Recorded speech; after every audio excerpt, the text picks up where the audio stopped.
understand that we're supposed to tell you our names and our positions and spell them for you. So my name is Allison Charney Hussey, ALISONCHARNEY, HU, S as in Sam, EY, and I'm the Executive Director at Crow. And I'm Jessica Comolli, JESSICA COMOLLI, and I'm the Research and Medical Director at Crow. Is that what I'm supposed to do? Okay. Anything else I'm supposed to do? Just launch in? Are you guys ready? Yes. Okay. Good morning. My name is Allison Charney Hussey. I'm the Executive Director of Crow, the Clinic for the Rehabilitation of Wildlife.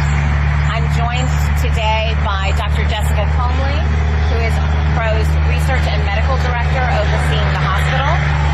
I'd like to thank Jenny Pritchett McSpradden, who is graciously here as well. As you all know, her family owns the property that the Southwest Florida Eagle Cam Nest is located on.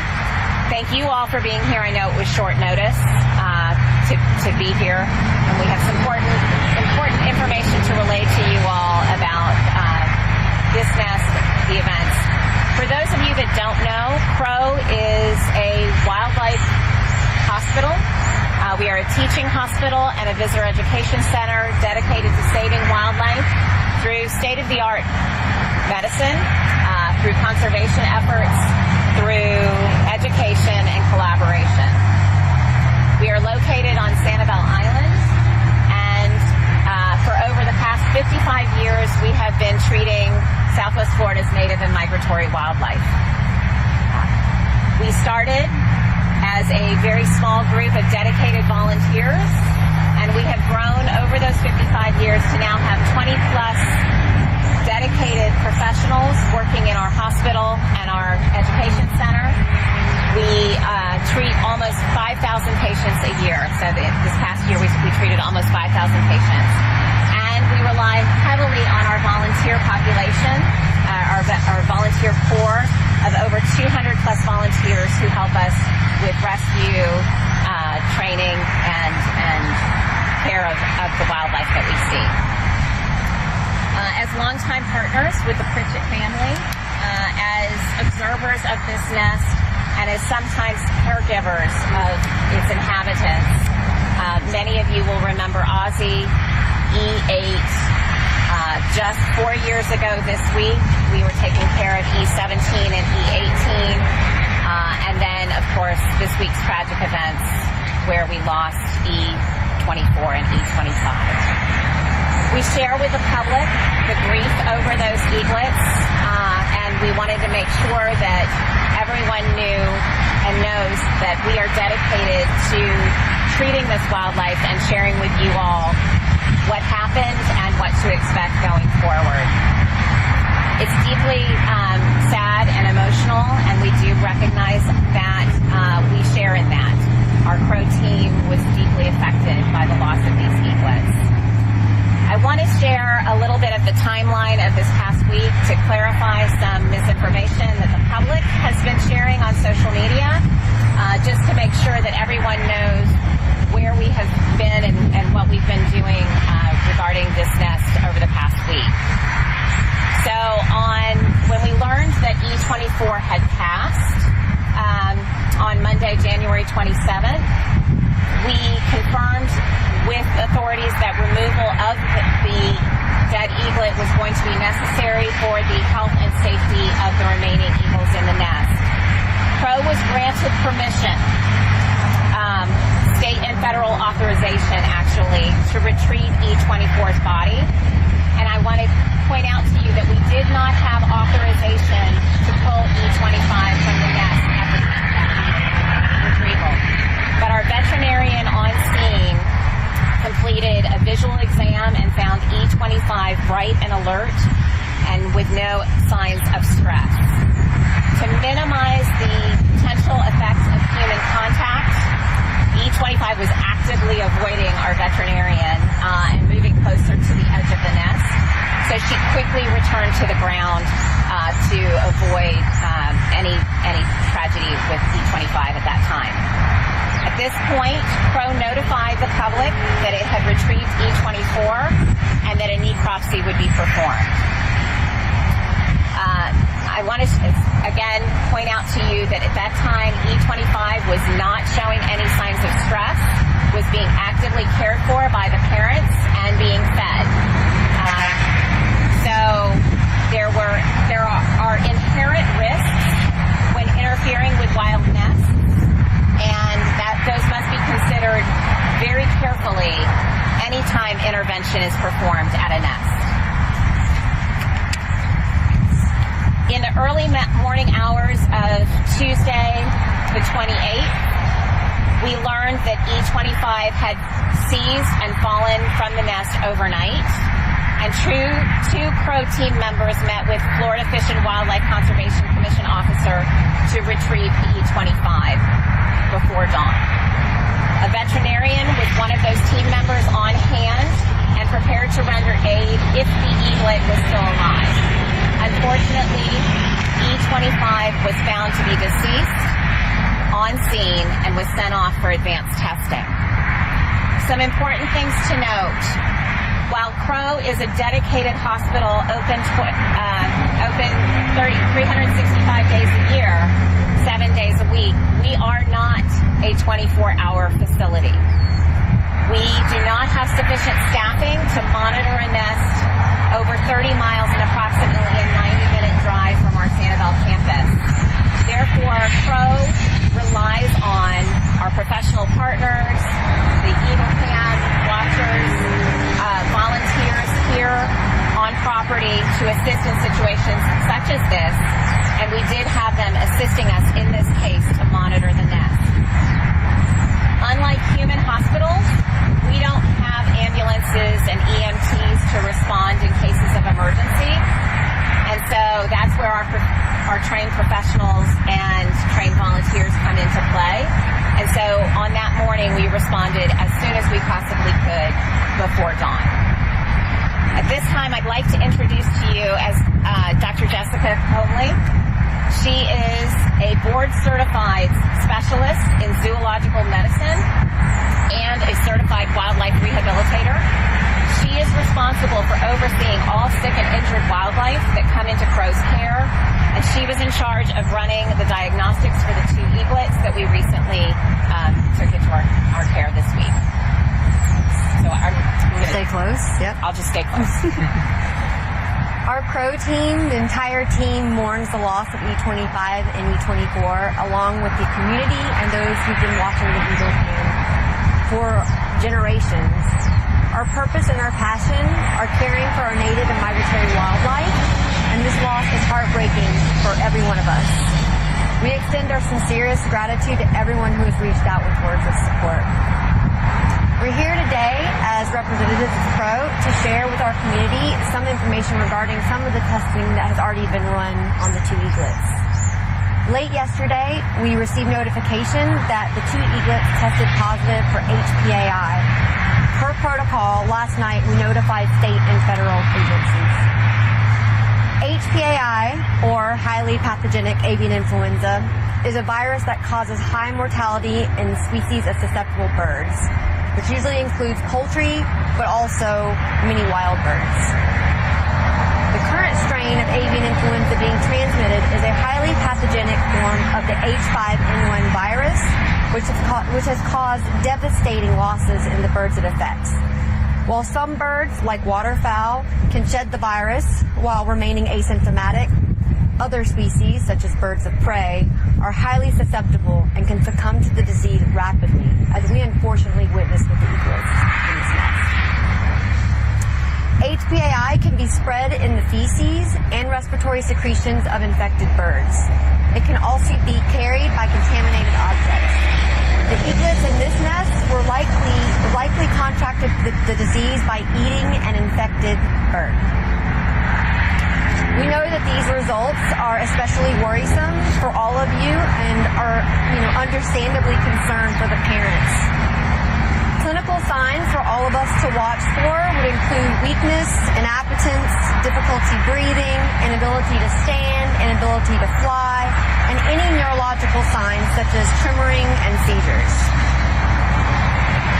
If M15 or F23 are to become weakened enough to be grounded enough for being handled, please notify either Crow or FWC, as these animals should be handled as if they're positive for this virus. So the number for Crow is 239-322-5068, and then the number you would call for FWC is 888-404-3922. Additional sources for more information on avian influenza can be found on the USDA website as well as FWC website. And if you need help responding for any injured or sick wildlife, you can still also refer to our website at crowclinic.org. At this time, Crow does not have authorization to attempt to capture the parent eagles M15 and F23. This task would be extremely difficult, if not impossible, and unsafe for the animals because they're both flighted. Yesterday, they were seen many feet in the air, and Crow continues to work in partnership with the Pritchett family, dedicated volunteers, USFWS, and FWC to monitor the well-being of the adult eagles, and we will respond if necessary, while also being mindful of the safety and the animals of the safety of the animals and the people that are involved. So we join the public and the community in mourning the loss of E24 and E25. It is a terrible loss. We are also very concerned, and we will share the concern of all of you for the health and safety and well-being of the parents. It has been a privilege to watch many eagles come in and out of this nest over the past couple of decades. Our Crow team is highly qualified and compassionate and incredibly dedicated to the success of not only this nest, but all of the lives of wildlife patients that come into our facility. Our purpose today was to share with you the facts as quickly as possible. We genuinely appreciate the public's support and concern, and I want to personally thank the Pritchetts for the opportunity to view these eagles for me over the past 2 decades. I hope we have many more years observing these eagles in this nest. On behalf of Crow's Board of Directors, our staff, I want to thank all of the public who has been especially supportive over this past week and over our history of taking care of our native and migratory wildlife. At this time, if you all have any questions, we're happy to try and answer them. What dangers did the people over at Crow have in order to retrieve the first carcass? Just you mean the dangers of going to get the animal from the tree? Yeah, you mentioned that there were some dangers. Well, there's always a danger of going 60 feet up in the air, having to climb, go into a vehicle and then be brought up into the air. But there's also dangers to the eaglets as well. For instance, when they're starting to avoid contact from humans, they could potentially jump off the edge of the nest. How did the results come in so quick when the expectation was a week or two? So I made phone calls and emails to the laboratory asking for an urgent turnaround of these results so that we could get them to you as soon as possible. So is this strain transmittable to humans? Like, does Crow have to take extra precautions when handling humans? Yes, sir. This strain has been shown to infect humans, while the general public is less so at risk. Individuals who work very closely with these animals or animals that are infected are higher at risk, as well as individuals that are immunocompromised. And we do take the necessary precautions when working with animals that are suspicious of this disease. And what are those precautions? So it includes PPE, personal protective gear, anything from gloves to impermeable barriers, covers of our clothing. We wear masks. We use foot baths, and we only examine animals with neurological or clinical signs in a very specified area that is outside of the hospital.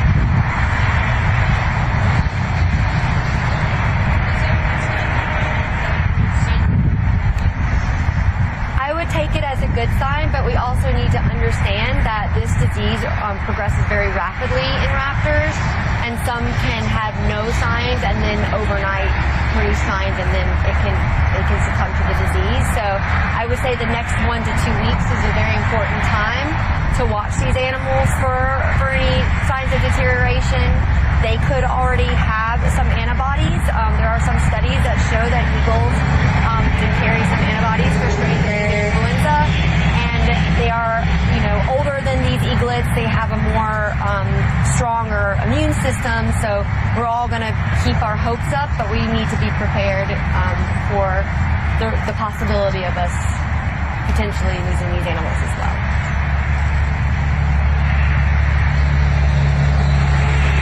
Any other questions?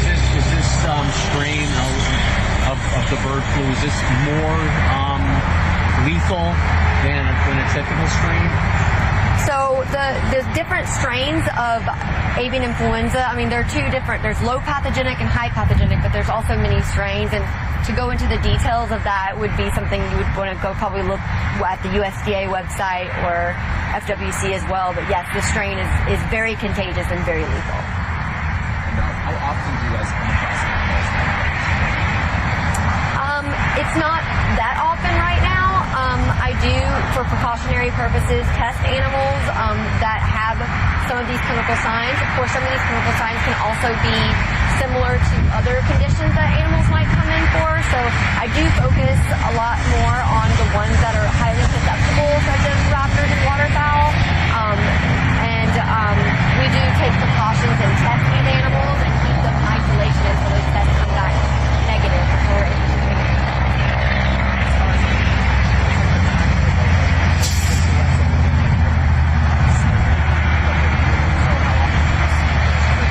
Yeah, it's been coming in for a few years now, I believe, in Florida. HPAI is actually something that's been discussed throughout the wildlife community in the past several years. It is relatively new to Southwest Florida, though.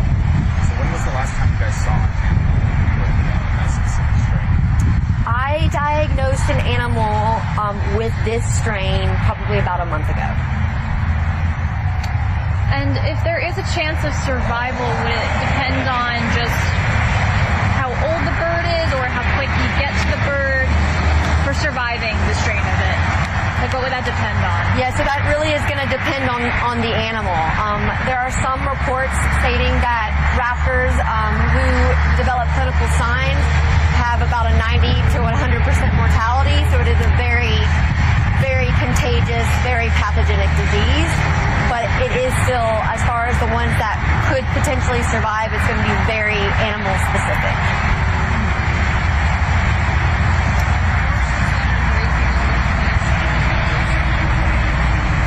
I think we're starting to, right now our focus should be on these eagles right now, but yes, mammals and other birds, humans all could potentially be at risk for this.